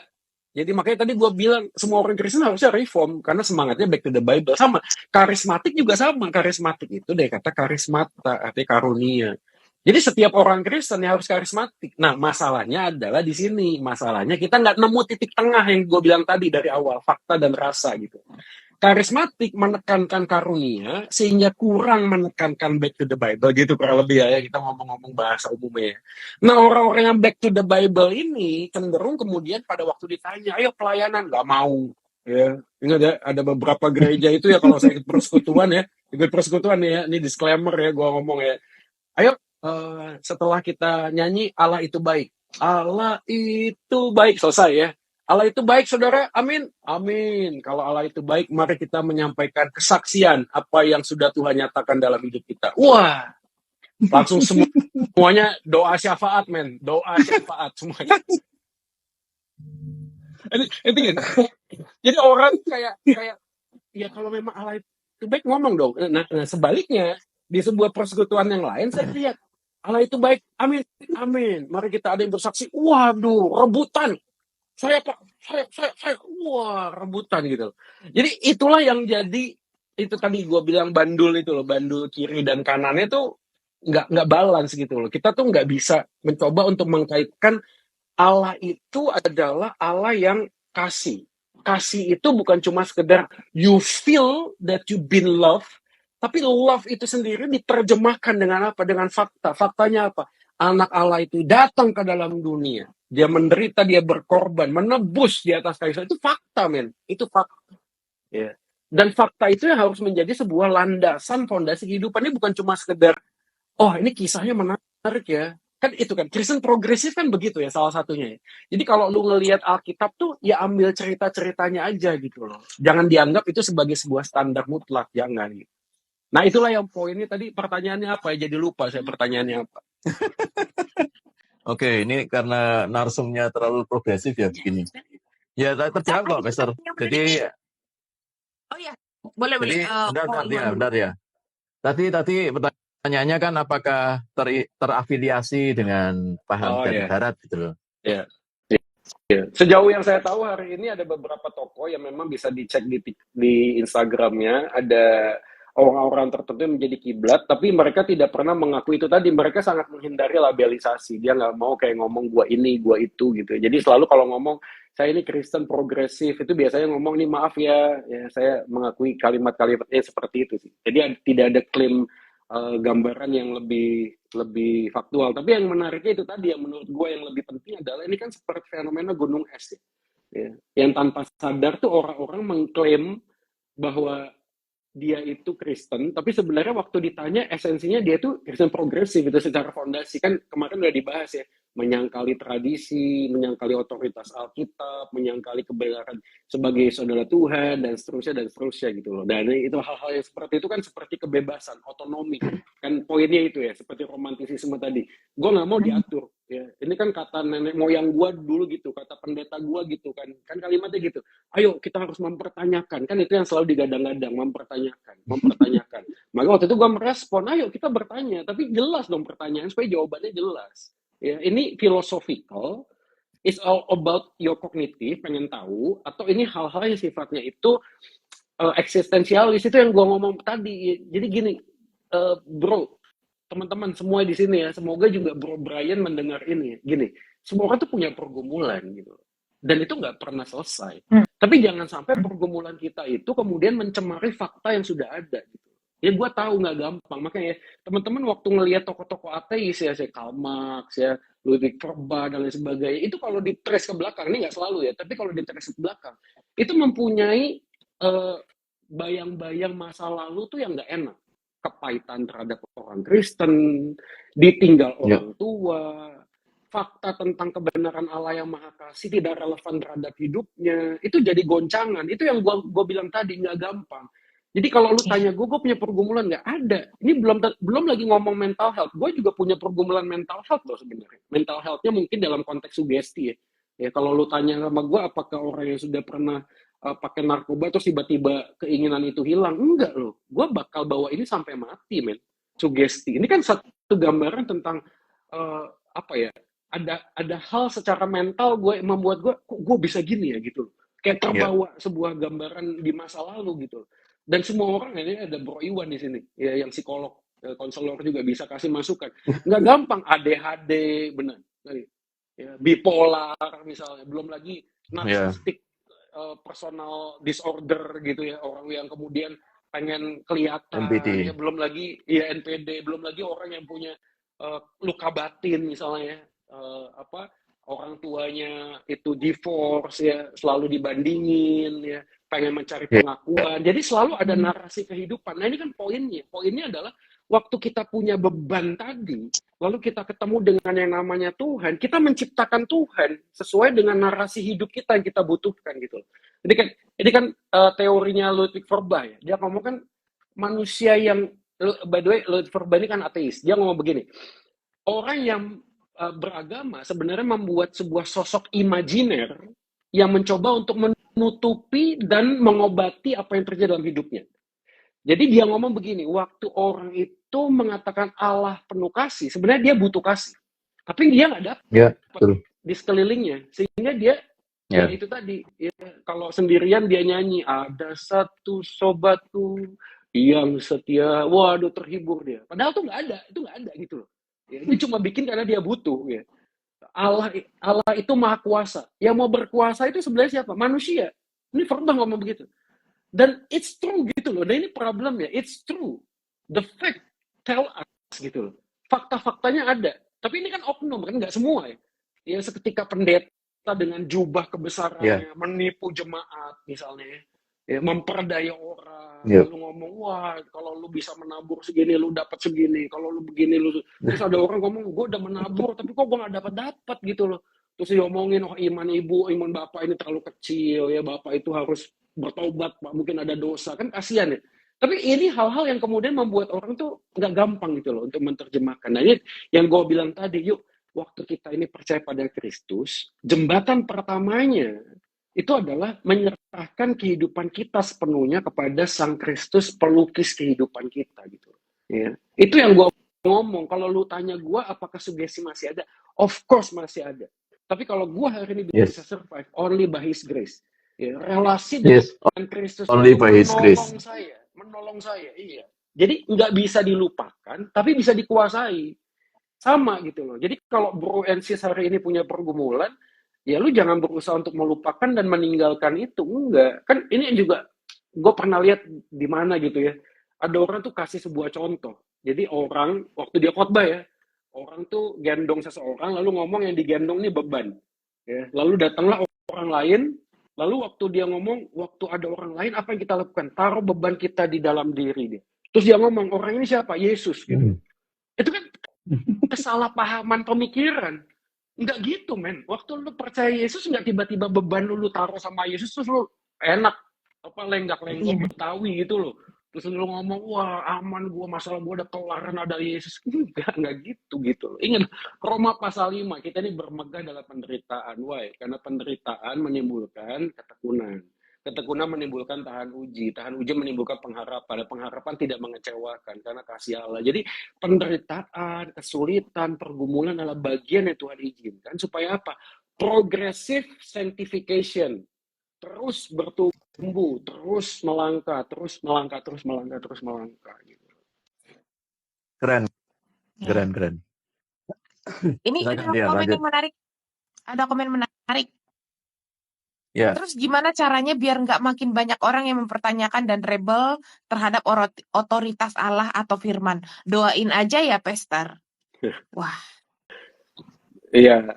Ya sebenarnya salah satu inilah kenapa semangat kita kan. Jadi gini ya, kan teman-teman kita ini ya, ini Bro Iwan, Tia, Pastor Mike, Bo Kristo, ya Pastor Eliada, itu tuh bukan pengangguran. Ini juga bukan karena satu orang tuh semua heboh.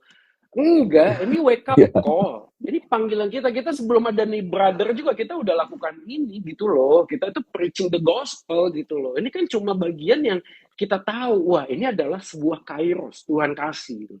Momentum kan gitu ya. Iya. Jadi kan ini kan poin yang baik gitu loh. Nah apa yang kita lakukan? Ya mendoakan tapi kan ya kalau lu cuma doa-doa nggak pernah melakukan sesuatu juga kan omong kosong kan, betul nggak sih? Nah apa yang kita bisa lakukan ya kita IG live hari ini ya. Bro Iwan dan teman-teman hari ini ngajak Brother Brian untuk open discussion misalnya. Ini kan bukan, makanya ya guys, gue ngomong gini, ini bara 200 lebih orang di sini ya. Gue mengencourage teman-teman gini loh, ayolah kita mencoba untuk membahasakan kasih itu di dalam konteks yang nyata gitu. Kenapa? Karena kasih itu bukan cuma retorika, tapi juga tindakan yang nyata. Kasih itu bukan cuma kata-kata. Gimana caranya? Waktu lu membuat sebuah komenlah sesuatu hal yang indah, yang elok gitu. Lu kalau bertanya boleh, tapi gini, kalimat-kalimat tulisan itu seringkali bisa multitafsir.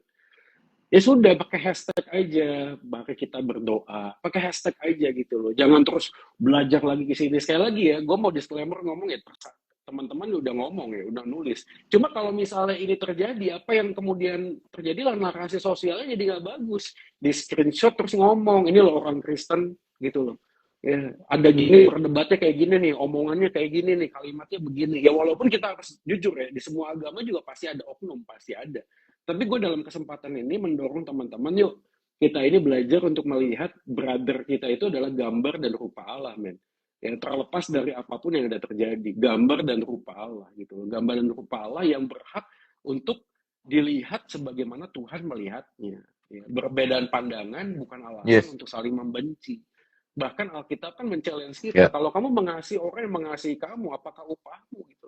Yesus kan kurang apa gitu loh. Maka itu tadi kan, Yesus itu bukan cuma sekedar sebuah sosok teladan, tapi dia juga punya sumber kekuatan gitu.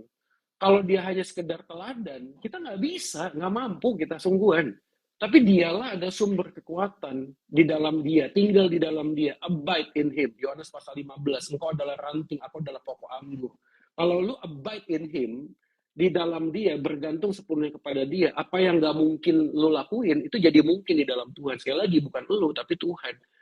Ya. Dan ini gambaran yang menjadi bagian kita hari ini juga challenge buat teman-teman semua. Yuk, ini yang seperti brother ini nggak akan berhenti sampai di sini kok. Nanti ada lagi, bahkan sebelum dia juga ada lagi yang lain banyak. Cuma kita mungkin nggak tahu.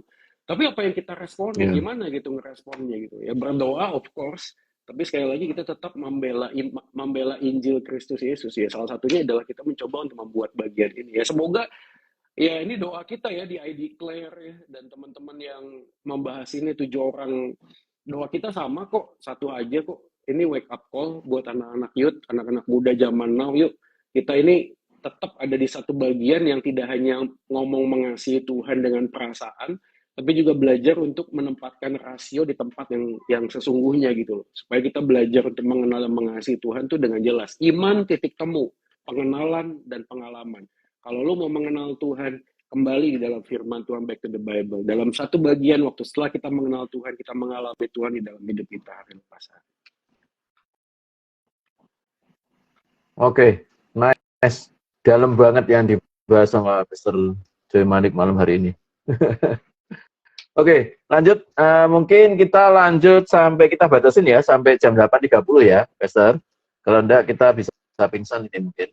Nah, besok juga masih ada sesi yang lain.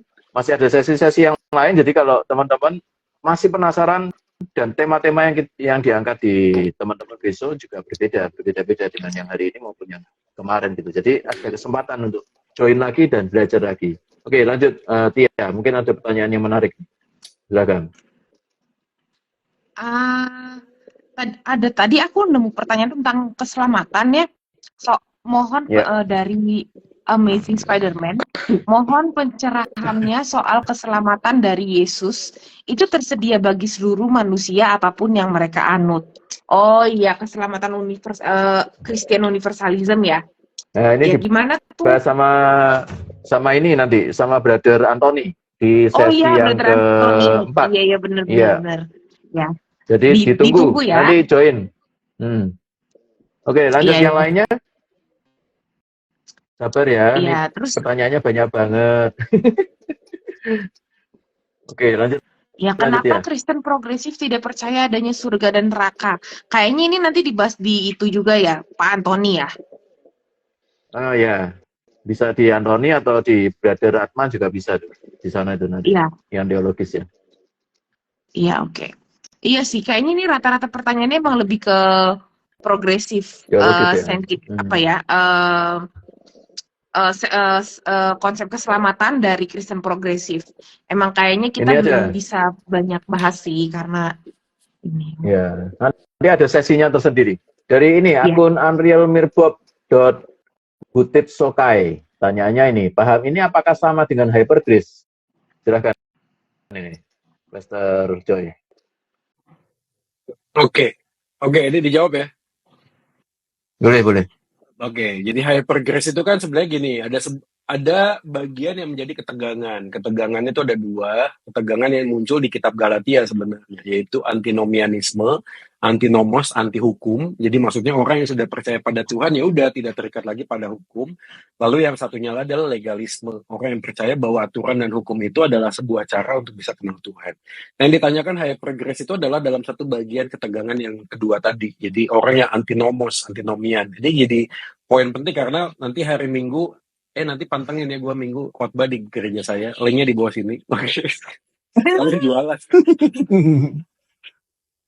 Salah satu kalimat yang openingnya adalah yang saya coba gumulin. Apakah Allah yang Maha Kasih itu akan selalu mengampuni manusia yang datang dan meminta maaf kepada dia? Ini kan pertanyaan yang bagi banyak orang itu mungkin nggak pernah ditanyakan secara dalam gitu loh. Dan ini kan poinnya hyper grace gitu loh. Jadi orang yang sudah melakukan dosa berkali-kali, berulang-ulang, apakah kasih Tuhan itu akan tetap? Jawabannya adalah iya. Tapi ingat, kasih itu tidak hanya dinyatakan di dalam sebuah kasih pengampunan, tapi juga keadilan. Ini kan yang penting, yang selalu gue ngomong gitu loh. Kasih tanpa kebenaran itu manipulatif. Kebenaran tanpa kasih itu otoritatif.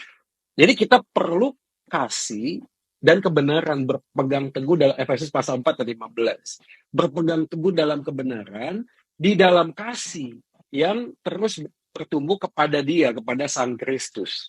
Jadi kalau ngomong tentang hyper grace, orang ini kemudian orang-orang yang kalau ditanya apakah Kristen progresif begitu, jawabannya adalah yes and no. Ya.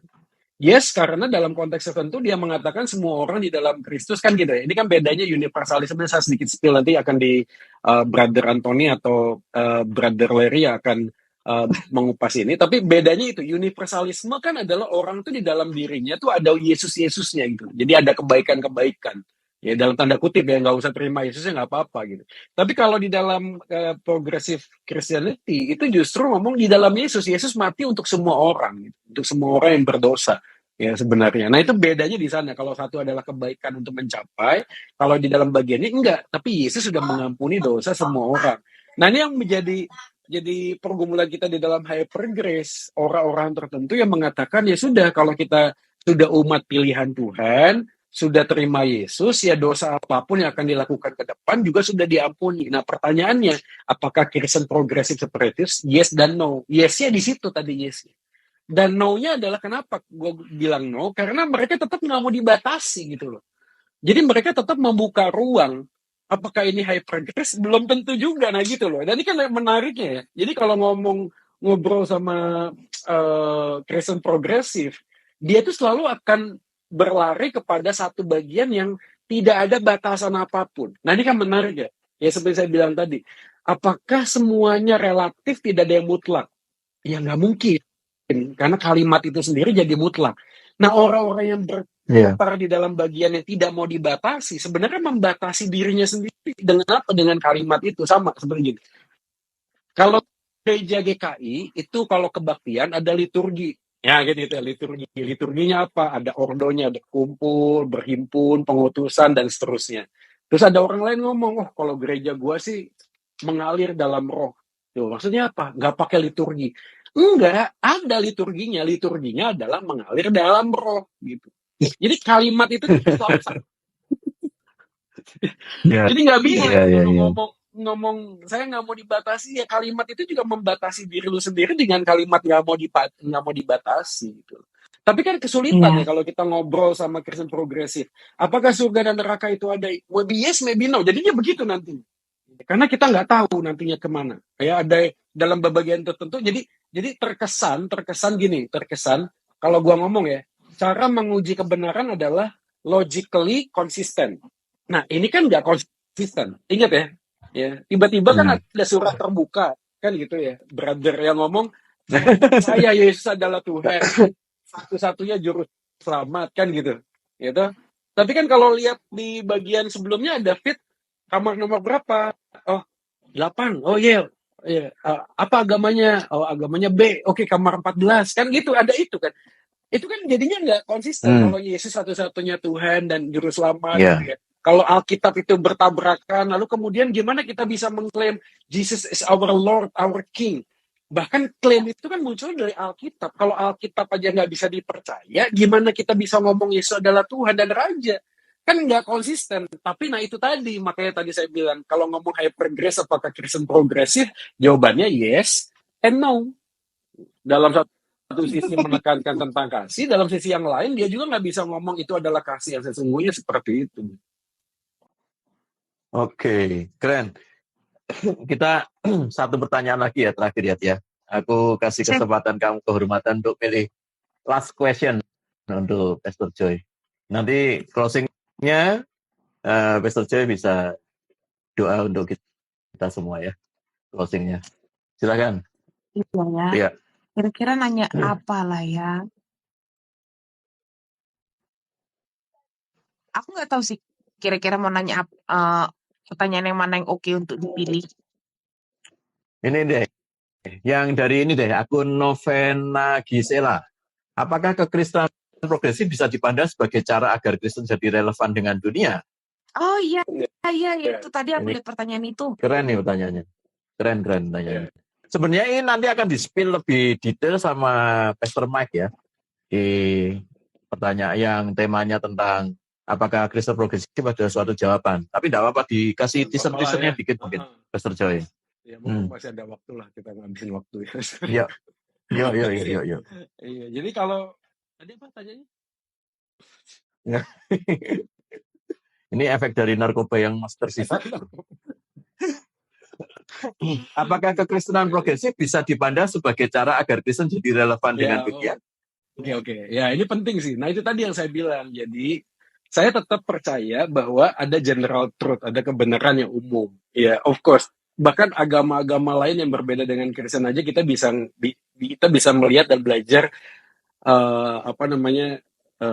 kebenaran yang umum. Jadi kalau kita ngomong apakah ini menjadi satu hal, jawabannya adalah ya saya ikut cara mainnya Kristen progresif, yes and no.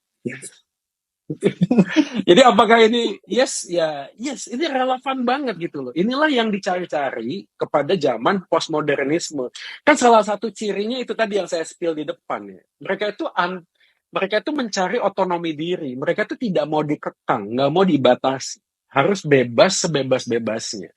Mencoba untuk menyampaikan kreativitas, aspirasi, itu sebagaimana yang dia mau gitu loh. Makanya ini menjadi sangat relevan. Kenapa? Karena anak-anak muda zaman now itu begitu sekarang. Coba lihat deh, beda banget sama angkatan kita.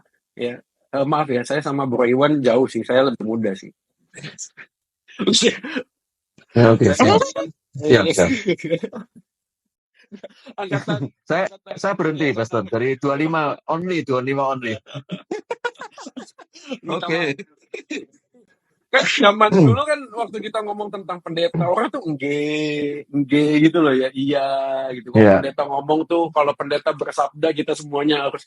Tapi zaman tuh berubah seraya dengan kemajuan teknologi, media sosial, informasi, yang membuat orang tuh, nah ini gue pernah ketemu waktu gue ngajar, itu pernah ada satu mahasiswa tuh yang interupsi saya. Interupsinya menarik. Pada waktu saya ngomong tentang definisi tertentu, dia angkat handphonenya, Pak. Menurut ChatGPT nggak begitu Pak jawabannya. Ini kan ini membuat sebuah pesan bahwa anak-anak zaman now tuh sebenarnya kritis gitu loh. Iya.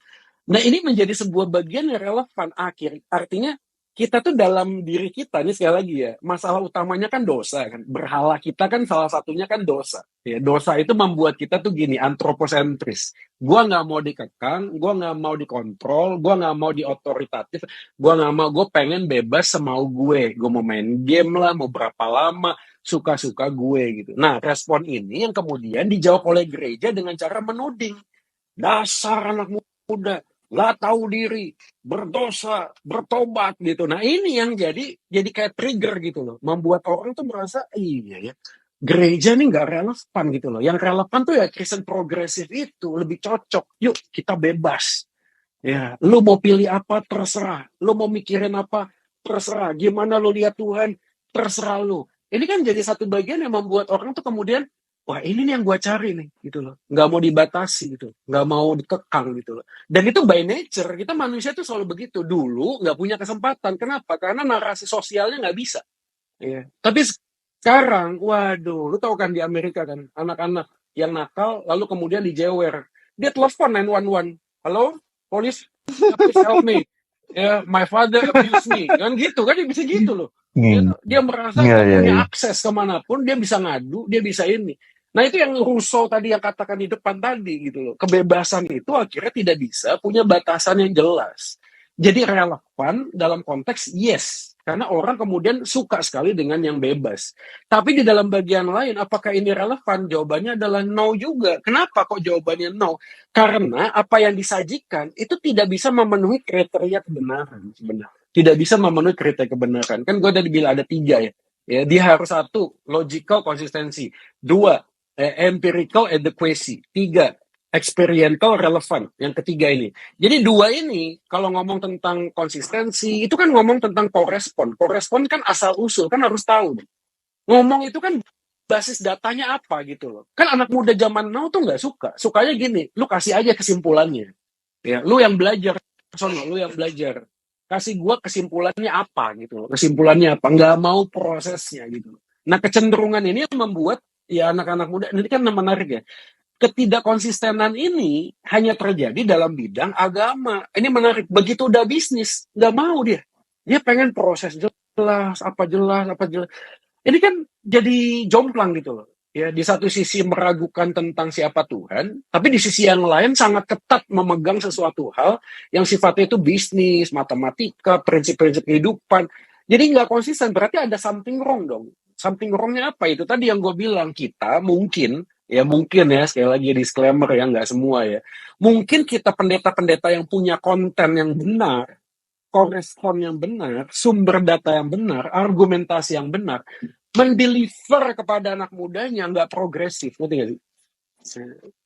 Jadi Iya, kemasannya tuh nggak gue banget. nggak update. Begitu anak muda lihat, apaan sih nih? Dibuang, nggak lihat dalamnya. Iya, Ya. Jadi nggak suka gitu loh. Udah, aduh begitu datang, ini pasti gue dimarahin, pasti dituding-tuding berdosa. Paling nanti ujung-ujungnya suruh bertobat, baca firman, doa, begitu doang gitu. Apa ya? Karena gue juga iya, dulu iya. gitu loh. Setiap kali denger pendeta khotbah, gue tau lah ujungnya terakhirnya suruh baca firman, bertobat, doa, pasti ujung-ujungnya gitu lah, kan gitu ya. Jadi itu membuat orang tuh jadi nggak relevan gitu loh, nggak rasanya Injil tuh nggak menjawab pergumulan gue yang kesepian. Injil nggak menjawab pergumulan gue yang disakiti oleh orang, ya diselingkuhin, digibahin sama orang, ditusuk dari belakang sama sahabat, ya pengen nembak kok nggak berani. Itu tuh nggak relevan. Padahal kalau kita mau deliver, Injil tuh selalu ada di dalam semua bagian kehidupan. Bayangin, paling utama dan utama yang manusia butuhkan apa sih? Penerimaan.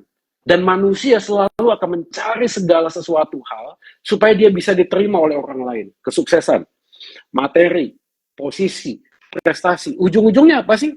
Supaya orang bisa lihat gue punya sesuatu kan. Kenapa gue harus menunjukkan sesuatu? Karena gue pengen diterima sama orang lain. Ini gue kalau khotbah sama anak SMA, gue selalu nunjukin nih, di telinga gue nih ada bekas tindik. Gue ditindik 1, 2, 3, 4 apa 5, gue lupa. Itu problemnya dulu kenapa? Waktu SMA ada teman baik 5 orang. Tiba-tiba 1 orang ngomong, kita ditindik yuk, bikin signature team. Waduh, signature team pakai tindik. Ditindik, terus bilang gini, kayaknya kalau di telinga kurang deh, di hidung. Wah, supaya apa? Supaya dari sini pakai rantai ke sini, kan gitu. Signature team ngomongnya. Gua waktu itu ngambil jarum pentul nyokap gua, pakai es batu, pakai apa? Gua tusuk loh hidung gua. Kan hari ini gua mikir ya, kok gua bisa begitu? Jawabannya sederhana. Jawabannya adalah gua pengen diterima. Gua nggak siap ditolak. Injil tuh sebenarnya memberikan jawaban. Jawabannya apa? Yesus mati di atas kayu salib, menerima lu berharga, bukan karena lu punya duit, punya 15 Pro Max, ya, punya duit, punya rumah, lu bukan punya follower banyak, lu bukan ini, bukan. Lu dicintai karena Yesus memutuskan dirinya mati di atas kayu salib untuk mencintai lu. So, lu berharga bagi Yesus. Jadi pesan yang kita cari gitu loh. Nah, tapi deliver ini kepada anak muda kan nggak bisa ngomong khotbah lu harus bertobat, nggak bisa gitu loh. Ya, lu kan harus menempatkan diri lu di dalam pergumulan mereka, dirangkul lu. Ya, negur orang berdosa tuh jangan ditunjuk-tunjuk gitu loh maksudnya ya. Gitu sih? Dirangkul, dipegang gitu. Bener gak sih? Yes, sir. Bener gak sih? Beli makan dulu ya tuh, bakmi dulu, ya tuh makan si obat dulu, oke, baru kita ngomong bro. Kayaknya tadi ada yang keliru deh. Gua ngomong gini karena gua sayang sama lu, kan gitu men. Asik. Keren. Oke, thank you banget ini, Pastor Joy, untuk teasernya yang nanti akan disampaikan oleh Pastor Mike lebih lanjut ya. Teman-teman sabar ya, masih ada hari esok. Waduh. Jadi masih ada 5 sesi lagi. Ya, doakan juga I declare supaya tenggorokannya tidak kering gitu. Bisa tetap nge-host sampai terakhir, puji Tuhan. Thank you loh, ini ID. Oke. Thank you for you. Thank you bener. Thank you, brother Joy Manik. Bisa doakan kami untuk closing juga dari IG Live pada sesi malam hari ini. Thank you so much. Kita doa ya. Segala puji, hormat, dan syukur bagi Dikau Tuhan. Kami ucap thank you so much Tuhan. Terima kasih kami ya Tuhan, karena Tuhan begitu baik dalam hidup kami. Yes. Kasih-Mu yang ajaib itu membuat kami ngerti sebenarnya hidup ini bukan suka-suka kami, tapi suka-sukanya Engkau Tuhan. Karena Engkaulah yang menciptakan kami. Tapi kami bersyukur karena di tengah-tengah ciptaan-Mu yang udah berdosa ini, udah jatuh dalam dosa, Engkau tidak tinggalkan kami, Engkau mengutus anak-Mu yang tunggal, mati di atas kayu salib, bangkit naik ke surga, supaya kami ngerti bahwa hidup ini bukan tentang diri kami, tapi tentang Tuhan. So Tuhan, berdoa bersama, satu hati sepakat. Khususnya buat Brother Brian, kami berdoa memohon supaya Tuhan menolong dimanapun dan apapun yang dia lakukan hari ini, kiranya kasih karunia anugerah Tuhan juga lebih daripada cukup menopang dia. Pergumulan yang dia hadapi hari-hari, mungkin kami nggak ngerti, kami nggak tahu apa yang terjadi dalam hidup. Tapi satu hal yang kami yakini adalah Tuhan jauh lebih mengerti daripada kami bisa mengerti dan memahami. Dan kami semua yang ada di sini, kami punya pergumulan. Tuhan ajar kami supaya Injil Kristus Yesus itu memberikan jawaban, menjadi vaksin yang cukup untuk mengobati semua luka dan hidup kami, menjadi bagian dari hidup kami yang memulihkan, menyembuhkan hidup kami. Supaya kami dibukakan mata hati kami melihat bahwa kasih, kebaikan, kebenaran akan Kristus Tuhan adalah segalanya dalam hidup kami. Terima kasih Tuhan, berkati anak-anak mudamu hari ini di dalam perjalanan mereka. I declare Ignis, juga teman-teman brother lainnya yang akan menjadi pembicara ke depan, kami tetap mohonkan ke dalam tangan-Mu Tuhan yang beserta, berikan kami hikmat dan kekaan di dalam mengambil keputusan dan menyampaikan berita Injil Kristus Tuhan kami. Ini doa kami Tuhan, kami berdoa di dalam nama Yesus Tuhan kami, Tuhan dan Juru Selamat manusia satu-satunya, kami sedang berdoa dan memohon. Amin. Amin. Thank you Bro and Sis yang setia ngikutin, dan juga rekamannya bisa dilihat nanti di konten collab dengan Pastor Joy Manik juga. Thank you. See you. Yep. Next session. God bless. Bless.